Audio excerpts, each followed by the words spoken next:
বিকাশ এই স্লোগানেৰ বিৰুদ্ধে গৈ তেখেতে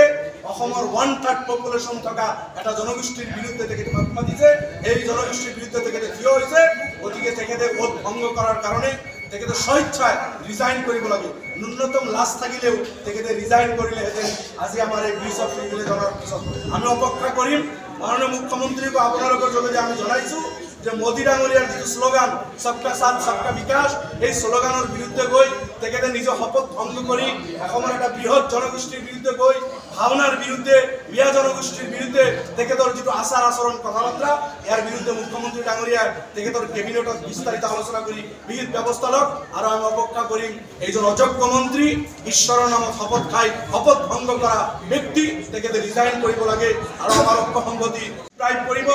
বিদ্বেষ এই জনগোষ্ঠীৰ বিৰুদ্ধে নফৰত তেখেতে বিক্ৰি কৰিব তাৰ কাৰণে আমি ব্ৰিজ অফ প্ৰিভিলেজ আনিছিলো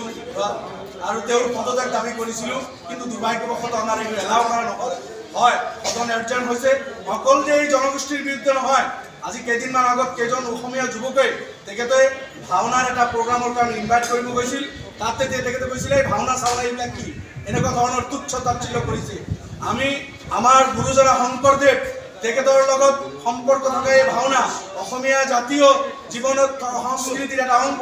এই ভাওনাটো তেখেতে তুচ্ছ তাচ্ছিল্য কৰিছে গতিকে অসমীয়া কলা কৃষ্টি সংস্কৃতি নজনা এইজন মানুহ হৌ সিদিনা হাৰিয়ানাৰ পৰা আহি অসমৰ মন্ত্ৰিত্বৰ গাদীত বহি অসমীয়াক অপমান কৰিব এইটো সহ্য কৰা নহয় শতাংশলৈকে অসমত ঐক্য সংগতি আছে অসমত বসবাস কৰা অসমীয়া বিভিন্ন জাতি জনগোষ্ঠী আপোনালোকে জানে মিচিং মৰাণ মটক ৰাভা গাৰো বড়ো মিয়া বঙালী অসমীয়া এই সব মিলি বৃহত্তৰ অসমীয়া জাতি গতিকে অসমীয়া জাতিৰ বিভিন্ন জাতি জনগোষ্ঠীৰ মাজত আমাৰ ঐক্য সংগতি আছে ভাতৃত্ববোধ আছে হৌ সিদিনা অসমৰ বাহিৰৰ পৰা আহি তেখেতে আজি অসমৰ মন্ত্ৰীৰ গাদীত বহি আমাৰ এই ভাতৃত্ব আৰু ঐক্য সংগতি বিনষ্ট কৰিব বিচাৰিছে সংবিধানৰ শপত খাই তেখেতে মন্ত্ৰিত্বৰ চকীত বহিছে তেখেতে ঈশ্বৰৰ নামত শপত খাই কৈছিল যে মই বিদ্বেষমূলক কোনো কথা নকওঁ মই প্ৰৰোচনামূলক কোনো কথা নকওঁ পক্ষপাতিত্বমূলক কোনো আচৰণ নকৰোঁ কিন্তু তেখেতে ঈশ্বৰৰ নামত যে শপত লৈছিল তেখেতে নিজৰ শপত ভংগ কৰিছে মন্ত্ৰিত্বৰ চকীত থকাৰ যোগ্যতা তেখেতে হেৰাইছে মিয়া জনগোষ্ঠীৰ বিৰুদ্ধে তেখেতে উচতাইছে মিয়া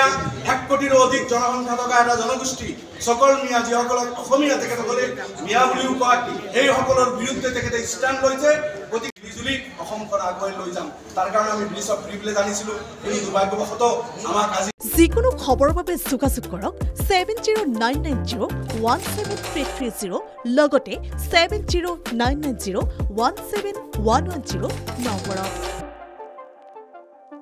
যিকোনো খবৰৰ বাবে যোগাযোগ কৰক 7099017330 লগতে 7099017110 নম্বৰত